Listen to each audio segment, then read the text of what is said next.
Mask. Yeah.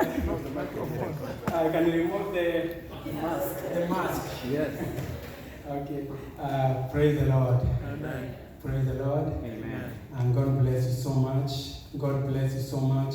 My name is Pastor Silas. I am the assistant pastor in this church. My senior pastor, Dr.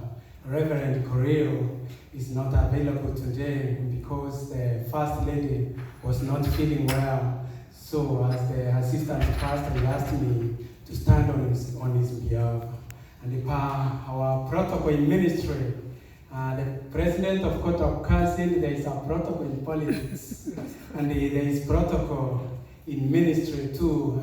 I want to give all the praise to God because of giving us the opportunity to stand here to share the memorial and have a celebration for the life of our dear sister and Dr. Rose. I give God all the praise for this opportunity.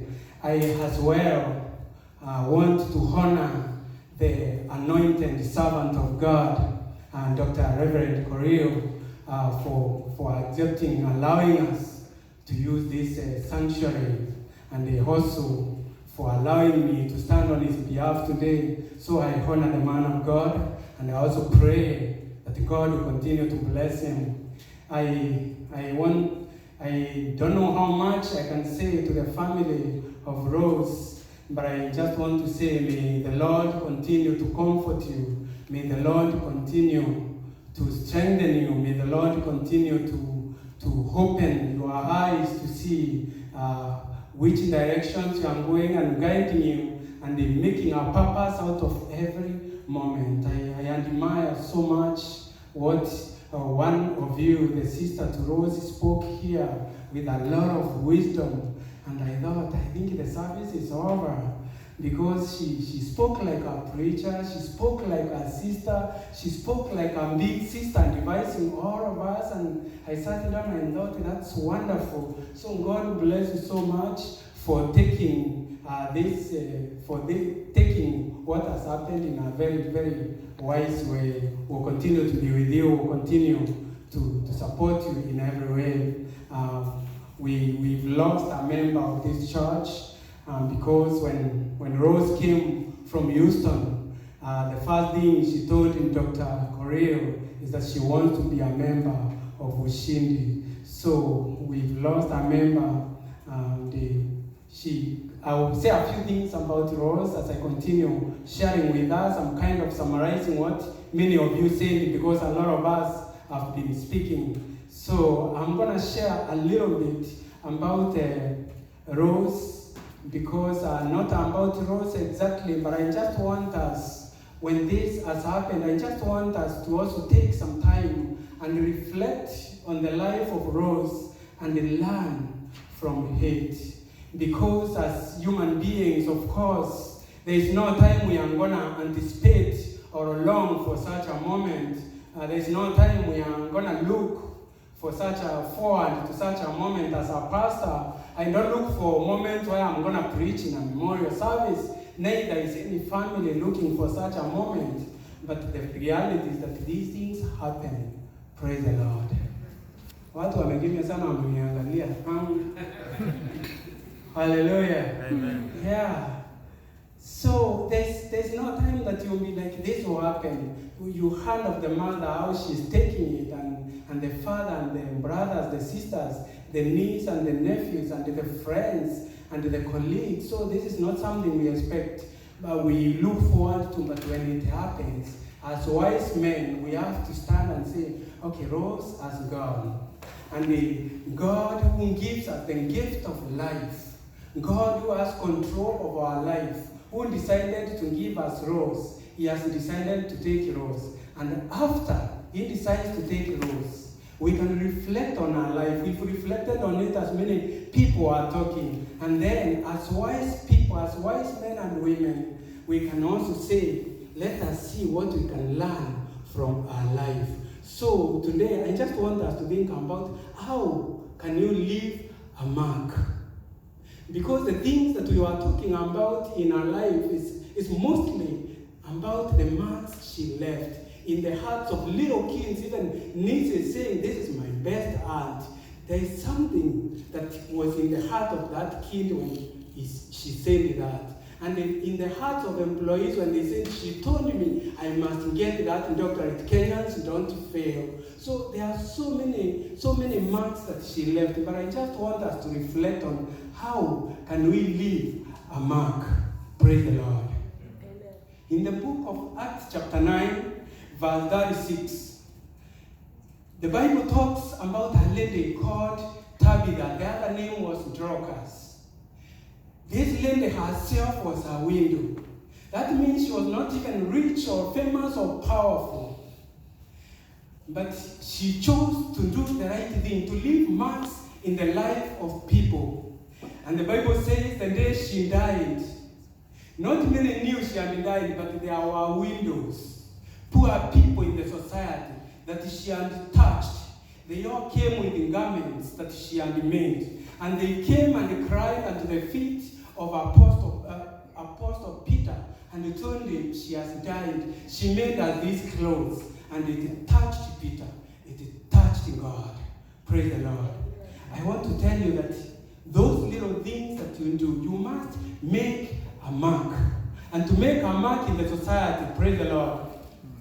When you look at Rose, there are many things that she did that created a mark. That is why somebody stood here and said, I've not seen people raise that kind of money. Even me, I've been in Dallas for 11 years. I've attended almost all kinds of meetings. I've not seen people raise that kind of mark. What does it tell you? It tells you that Rose touched many lives. It tells you that Rose's family, they touched many lives. Praise the Lord.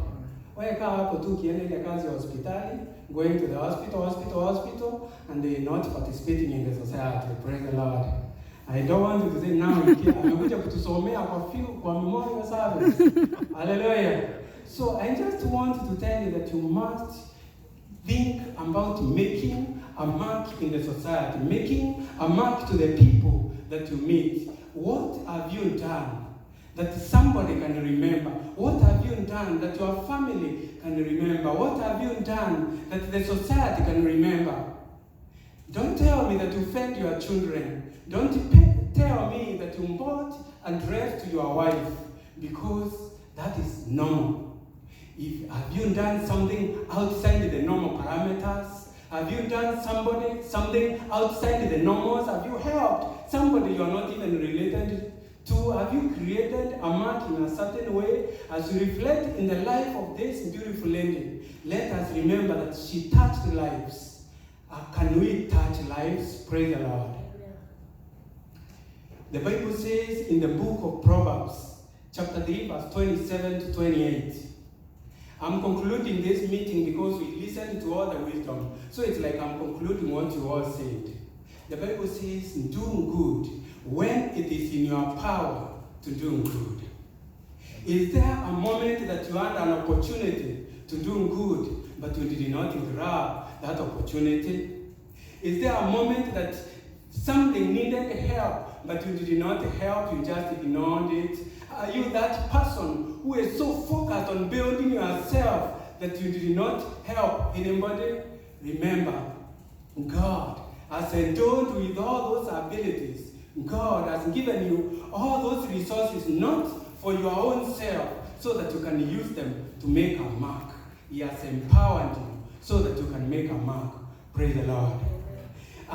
In the Reverend Rick Warren, let me quote him. He is such a successful preacher. He leads a church of about 20,000 people. You all know about him in California. And he said, God does not just give us resources for your own enjoyment, but to make a difference in the world around you. God never blesses us just to sit on what we have. He blesses us so we can bless others. That is Pastor Rick Warren. And I don't want to paraphrase his words, just take them the way they are. There is a reason why God gave you those resources. There is a reason why God brought those people around you. Many have said that Rose touched the people around her. Even in Standard 1, she kept relationships. people that she went to pharmacy school with, people that she lived with, she touched them. There is a reason why God has brought those people around you. There is a reason why God has empowered you the way He has empowered you. Not for your own self, so that you can touch lives. Praise the Lord. My father, a man I admire so much, he's in 79 years. He told me, when you grow up, I was very young, I was in my early teens. He told me, when you grow up and marry a wife, if you don't welcome people in your house, if you don't love people, God will only give you a little love that only you and your wife can fit in to sit on. Praise the Lord. You want God's blessings? Tell God that you want to touch His people. You want God to empower you? Then tell God that you want to empower His people. Because the heartbeat of God is in the joy of His people. Praise the Lord. Praise the Lord. The heartbeat of God is to bless His people, is to empower His people. God has empowered you because He has a purpose with you. Praise the Lord. Don't tell me that you are so poor that you cannot help, because there is nobody who is so poor that you cannot help. Praise the Lord. Some say Rose text long text messages. Some said she gave them money. Others said she drove across the states with them. Others said she spent time, they roomed together in an apartment.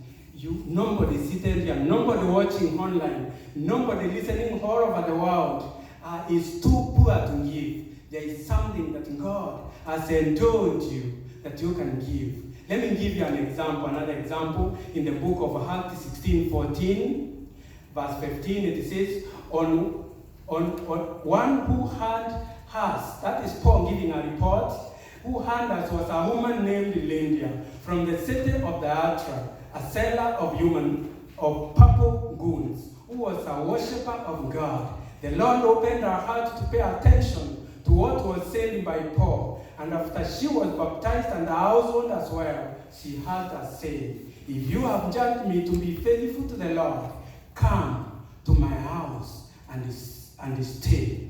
This lady, she received the apostles in her city. She was a foreigner. And I know most of the people I'm speaking to today are immigrants. Lydia of Thyatira was in a foreign land. And the apostles come to preach to her. And she accepted the word of God. But she said, wait a minute. They gave me the word of God. I think I'm not too poor to give something. I'll give them accommodation in my house. For 3 straight months, Apostle Paul and his followers stayed in her house. Praise the Lord. And there, the church of Macedonia was born. And she became the first convert in the European nation. Praise the Lord.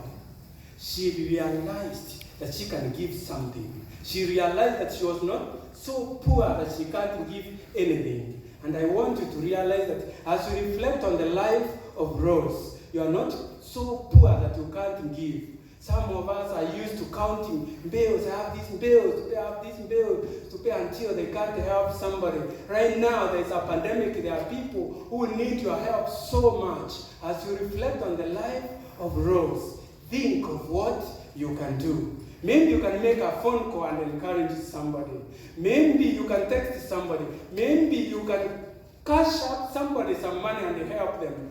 Think you are never too poor to give. Praise the Lord. Amen. During the church dedication, I was talking to the senior pastor in this church, Dr. Correa, and he was touched by something. He told me, during the dedication, what really touched me is Rose came here 2 days before the dedication. She is a doctor. Praise the Lord. I don't want you to raise your hand, but how many of you are doctors? You know why there are not many? Don't raise your hand. Praise the Lord. Because I don't want to embarrass the majority. So, this lady is a doctor. That's something serious there. Those who have gone to school, they know you don't go to school for 1, 2, 3 years and they stay there on Facebook and become a doctor. You have to work hard. You have to be really tough. She is a doctor. But when we ended the education, she forgot her credentials. She is a young lady, you know. Sometimes young ladies don't want all the cleaning and all these things that uchafu. Hallelujah. But she forgot everything. She came here 2 days before the dedication and they cleaned and they helped cleaning. And after the dedication, she was still here cleaning and cleaning. Praise the Lord. Amen. There is no one who is too poor to give something. Rose realized during the dedication we didn't need money as such. What we needed is physical help, and she gave it. So I want us to learn that you are never too poor to give something. All you need is the willingness to give. Praise the Lord. Amen. All you need is the willingness to give. And I want us to share another wisdom. You must belong somewhere. The community, I just want us, I know my brother Kebenei, he mentioned about belonging. As a pastor, I want to extend it a little bit further. It is great to belong to the community here. It is really, really important. If you are not a member of Koptapka, it's great to be a member of Koptapka. If you are not a member of a certain community, it is very important. You are making a mistake if you are just there, you and your wife are eating ugali and rice, and you are not a member of any community. It is very important to be a member of a certain community. You must belong. And as a pastor, I want to extend it a little bit, and they say it is extremely important for you to belong to the body of Christ. Amen. Praise the Lord. Amen. It is extremely important for you to belong to the body of Christ. I said, as wise people, we look at Rose. She has transitioned to be with the Lord. This is a clear reminder that one day you'll be the one right here. Praise the Lord. You'll be the one who has transitioned. But the decisions you make now, when your heart is beating, praise the Lord, the decision you make now, when your brain is working, when the opportunity is there, they will determine exactly where you are going to transition to. Amen. You must belong. Praise the Lord. You must belong. We have had a lot of cases where our people don't belong to nobody. They don't belong to any church. They don't belong to any community organizations. Nobody knows what is going on. Praise the Lord. We've had antidotes about who knows this person, and we see it's a picture of a Kenyan, but we have no idea where he lives, because he belongs to nobody, to no community. Praise the Lord. You must belong. I like using the scriptures as a reference because this is my constitution as a preacher. Ephesians chapter 6, verse 21 to 22. This is talking about a man called Tychicus. This man was little known. He was not known in the provinces in Asia. He was not really known in the time of Paul. But he decided to belong. He decided to belong to the ministry of Paul. And all the missionary journeys Apostle Paul went, Tychicus was there. When Paul was imprisoned, Tychicus was the one who was getting letters and delivering them to the churches. He did not just belong and he stayed there belonging. He belonged and he was actively involved. Praise the Lord. Amen. I just want to challenge you as we reflect and celebrate on the life of Rose to belong and to be actively involved. If you belong to our church, we are not going to lie about you. If you belong to Tushindi and all you do is come sit back there, immediately after the service you disappear, you don't know what happened. In case something happens and we have to talk about you, I'm not going to stand here and lie that you are very actively involved, you are cleaning the church, you are busy. No. Praise the Lord. Amen. I'm just saying, God bless my brother. I used to see him at the back there. I have no idea what was happening. So belong and be involved. Praise the Lord. Amen. I'll ask us to stand. I said I was summarizing. I'll ask us to stand. We'll sing Bwana usehemu yangu. Sing Bwana usehemu yangu. Praise the Lord. And I will request the family I request the family, if you can line up here, please.